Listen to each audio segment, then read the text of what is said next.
Yo, what's up kakamay? Another vlog, another revenue.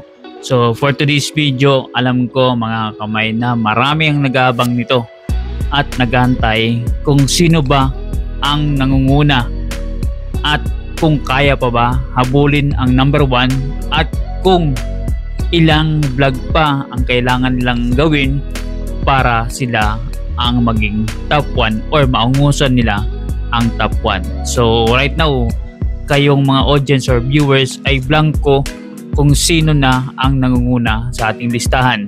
So ngayon may 5 days na lang ang natitira at medyo kiskisan or mahigpit ang labanan mga kamay this past few days kasi syempre may mga kanya-kanya kayong manok dito sa Team Amihan at ang ginawa ko po mga kamay ay kinuha ko lang po yung pinaka top 5 when it comes sa views kasi alam naman natin mga kamay kung sino number 1 when it comes sa revenue. At sa views nung nakaraan diniscuss ko kung sino yung number 1, pero titingnan natin mga kamay kung siya pa ba ang nasa number 1 when it comes sa views. Kaya kabang-abang to mga kamay. Pero bago natin i-discuss, mamay, gusto ko lang i-congratulate si Kore, si Gagamboy Kore. Kasi syempre nakasahod na siya at meron akong gagawin dyan na vlog mga kamay. Abangan ninyo kasi meron ako doon i-reveal or may sasabihin ako sa inyo sekreto tungkol kay Gagamboy kay Kore na kailangan nyo malaman mga kamay. Kasi syempre karapatan ninyo na malaman yung mga action or ginagawa ni Kore dito sa mundo ng social media. So abangan nyo. So may separate ako na vlog doon para at least alam nyo po mga kamay yung nangyayari mismo. So anyways mga kamay, yung details syempre mapanood nyo po dyan sa natin sa screen para masundan nyo po ang aking sinasabi. So 5 lang po ito mga kamay kasi syempre yung isa pang manok sana na matindi-tindi na si Makatak is na-kick out. So yun sana mga kamay, isa yun sa mga top contender when it comes to views.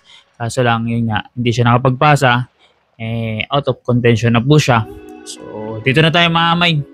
Umpisa natin sa number 5 down to top 1. So titingnan natin kung talagang yung manok nyo is talagang pumapalo pa dito sa views. At sobrang thank you kay Japper kasi syempre nga na-recognize tayo sa ginagawa natin na review and revenue update at saka nabigyan tayo ng highlights dun sa revenue update niya last yung anniversary ng Planet Survey. Kaya sobrang thank you sa recognition at thank you sa suporta at sa pagbigay sa atin ng pagkakataon or opportunity na yun nga makapag-vlog dito sa natin sa community at masuporta ng ating mga samahan, mga viewers na solid talaga dito sa pamilya natin sa Zoe. So anyways mga may, without further ado, eto na yung 5 sa ating listahan. So at number 5 mga may, eto si Carrotman TV sa Team Pau ay mamay. So si Carrotman meron siyang subscribers count na 17,000 sarado based dun sa kinuha ko po ito mamay sa kanilang channel details at disclaimer lang po, baka gumagalaw na po ito kasi lahat naman po gumagalaw, hindi siya stagnant. So in details baka nagbago na po nung kinuha ko. So 17k subscribers ko si Carrotman TV, makapag-vlog na po siya ng 66 vlog. So grabe mamay si Carrotman, halos 3 vlogs a day kasi day pa lang ngayon. Actual mamay nasa day 25 tayo, September 25. So dun sa 66 na vlogs mamay nakakuha na po siya ng 191,200 na views. So si Carrotman mamay pag once na kinuha natin average views niya dun sa 66, ang average niya po is 2,896 views kada vlog dun sa 66. So medyo okay na rin yan mamay sa mga content creator na tulad namin, ng mga small content creator, kasi si Carrotman naman talaga is small content creator. Kaso lang sobrang sipag talaga mamay, which is kakayanin ko naman siguro, pero sa ngayon hindi pa. Grabe sila magandang mag-vlog. So ngayon mamay, pag convert natin yan sa estimated revenue, that's around $420.64 based po sa RPM na nangyayari ngayon, gawa ng per month po, medyo maganda-ganda po ang bigayan. So sa Philippine peso, that's around 24,326 pesos. Not bad mamay. Ang palitan ngayon nasa 58 something. So gross po ito mamay. Pwede mag-adjust, pwede tumaas, pwede bumaba. So wala pa po dyan mga deductions. Ngayon mamay, yung nag-viral kay Carrotman sa September lang po alone na is 6,300k na views. So yun ang po pinakamataas niya as of now sa sa September na nakinuha ng vlogs niya. So okay na rin, not bad, pero wala siyang masyadong nag-viral mamay. Yan lang po, nag-iisa.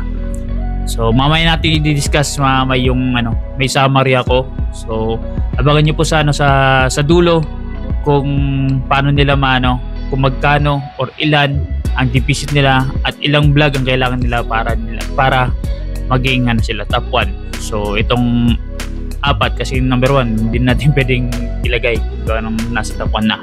So ngayon, at number 4, syempre walang iba mamay kundi si Vince TV official ng Team Poway. So halos talagang magkadikit ng dalawa.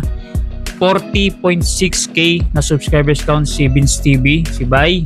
Nakapag-vlog na po siya ng 74 vlogs. Actually mamay, si Vince TV ang pinakamaraming vlogs or uploads dito sa Team Amihan. 74 vlogs. Grabe. Halos 3 vlogs a day kasi 25 days na ngayon. So times 3, 75. So short na lang po siya ng isa.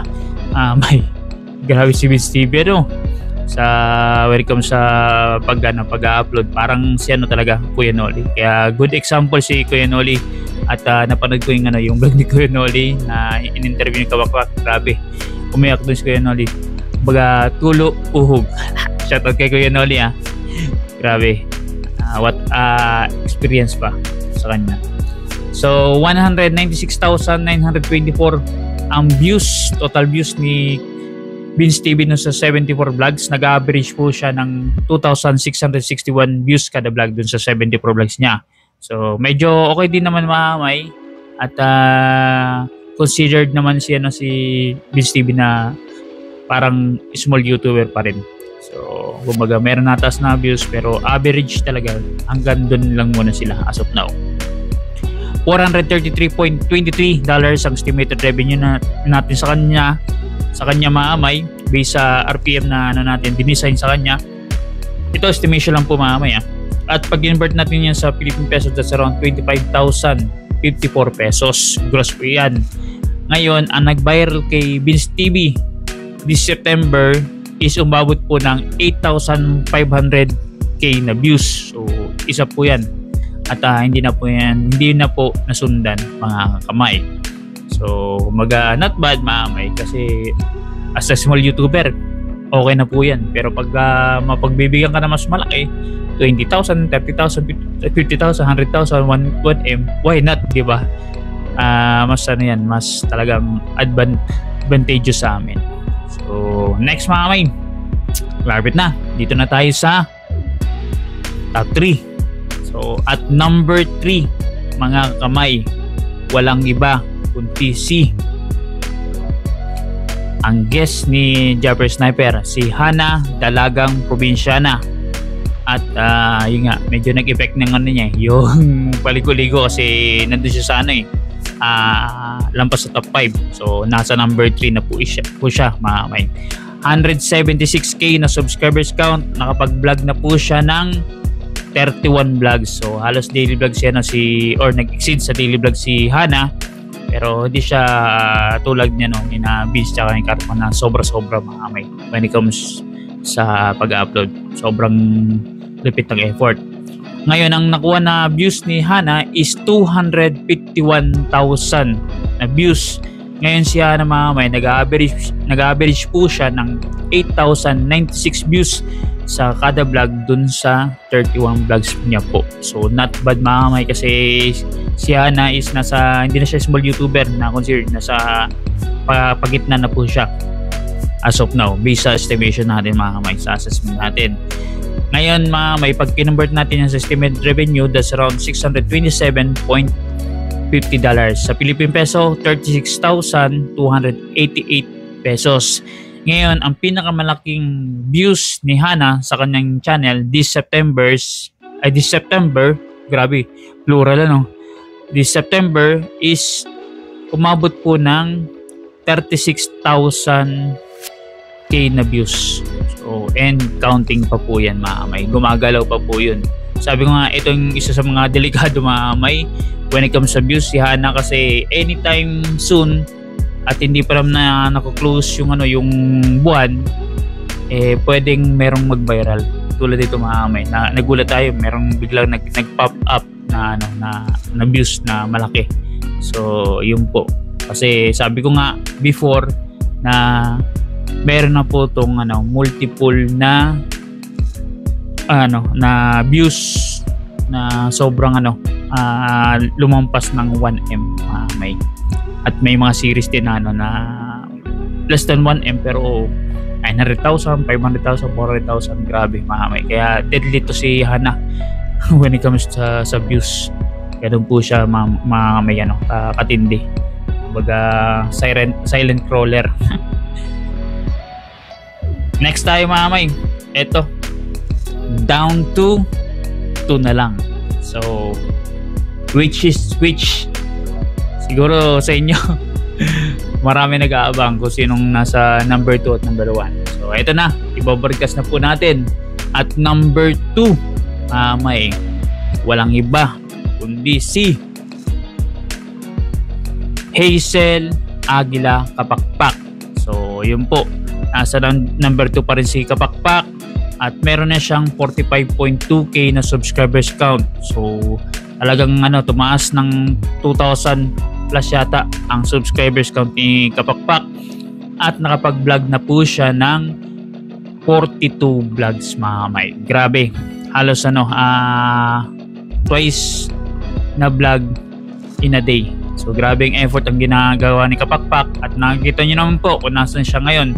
Grabe, sobrang effort. Kaya nabanggit ko sa live stream mga kamay, kahit hindi nyo po manok si Kapakpak, kumbaga kung akong viewer at may manok naman ako susuportahan ko po si Kapakpak kasi hindi po biro ang ginawa niyang effort mga kamay when it comes sa pag-vlog. Kumbaga talagang dumayo pa siya ng malayong lugar para makapag-content at alam niya na pwedeng pumutok o gumanda yung vlog niya when it comes sa views sa kanyang channel. So yun po mga kamay.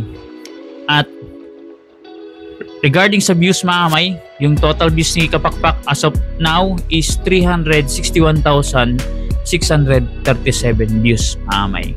Ngayon, ang average views ni Kapakpak sa kanyang channel is pumapalo po ng 8,610 views doon po sa 42 na vlogs. So, ito average lang po ito mga kamay. Baka malito kayo. Anong sinasabi ni Brix na 8,600? Meron naman dito 17,011. Yung po mga kamay is average po total. Baga, meron naman siyang 3,000, 1,000, gano'n. So, in-average lang po natin sa kada vlog. So, ngayon mga kamay, ang estimated revenue po ni Kapakpak is around $795.60 mga kamay.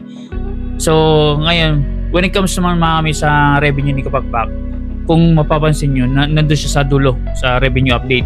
Kasi most ng nakukuha niyang revenue dun is galing po sa pure vlog. Bibihira po sa kanya nung nagpapalipad. Hindi talaga yung parang instantly or everyday meron siya sa kanya nagpapalipad ng solid, hindi po. So, bibihira lang po. Siguro ko last 2 days ago lang ng kanya ang may pinakamalaki pakulay sa kanyang channel. Pero saludo kay Kapakpak kasi kalaki po ng nakakuha yung revenue when it comes sa Pure Vlog. So yun pong katotohanan. Ngayon pag kinonvert natin yan sa Philippine peso, that's around 46,010 pesos po yan na gross. Ngayon ang viral views po ni Kapakpak sa kanyang channel this September is pumapalo po ng 40k plus na views. Yan po yung interview niya kay Kuya Madi. Kaya may future to si Kapakpak when it comes sa parang tulad ng Tony Talks, yung kay Tony Gonzaga.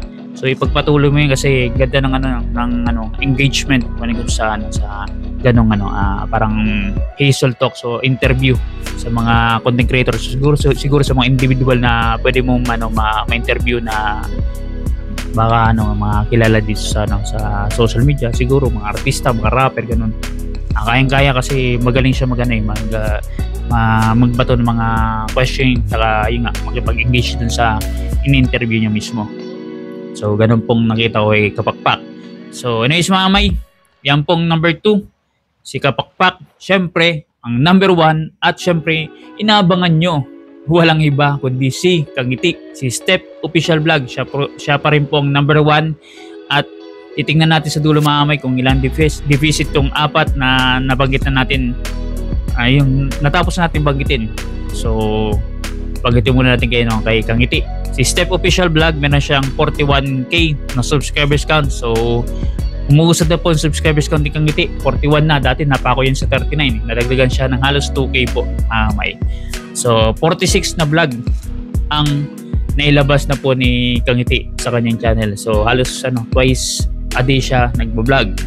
Ngayon, yung total views ni Kangiti as of now is pumapalo po ng 479,400 views. So kumbaga kung kayo dudumat na lang, pero babanggitin ko kung ilan deficit nung iba sa views ni Kangiti. Si Kangiti may nag-average po siya ng 10,421 views sa kada vlog dun sa 46 na vlog may. So not bad kasi consistently before nag-average po siya ng 10,000 ay 9,000 ay 8,000 yata yun, naging 10,000, 12,000, nag-stick siya sa 12,000. Ngayon pumapalo lang po siya ng 10,400. So not bad may Kangiti kasi at least nandun siya sa middle dun sa nakukuha niyang average views sa kada vlog. So ngayon mga may, base estimation natin sa revenue, that's around $1,198.50. So grabe, pure vlogs po yan mga may. Malupit. Ito ang natin, conversion natin sa Philippine peso, that's around 69,309 pesos. So hindi na kailangan ni Kangiti mangamuhan, pero although pangarap niya may experience na mag-apply sa isang corporate o sa kumpanya para makapagtrabaho. Pero kung ako, wag na lang. Pwede rin mag-experience siya pero wag niyong bibitawan ng pag-vlog kasi not bad ang laki niyan, almost 70k. Parang gano'n na, manager na natin sa isang kumpanya or may katungkulan na talaga. So anyways ang September viral views ni Kangiti is pumalo po ng 30,000 plus may. So sa mga nakakaalala, yung naimatay siya. So yun. Isa rin ako sa nagulat pero nirelax ko lang sarili ko. Pero ang sobrang nagulat ko si Kaman at the same time si Katuba. Hindi lang po nakita sa video kung paano yung ginawang takbo ni Katuba So grabe. Sobrang parang malupit pa. Parang The Flash. Kumbaga from the other side napunta po sa amin. Kumbaga na yun, adrenaline rush yung nangyari kay Katuba. So anyways may, na-discuss na natin yung 5 at syempre yung manok nyo at inaabangan nyo nandun na sa top 1 at eto na may yung deficit nung 4 kay Step Official Vlog at kung ilan pa ang kailangan nilang vlog para maungusan or maunahan si Kangiti as of now, kung ngayon ang pag-uusapan may or kung paano nila mahabol. So ngayon may si Karupan TV, Ang deficit niya kay Kangiti is 288,200 na views. Ngayon, kung sa average views natin, wag na natin kukunin yun kasi sobrang laki. Ang ginawa ko na lang mga may, dapat kada vlog nila is meron po silang 20,000 na minimum na views.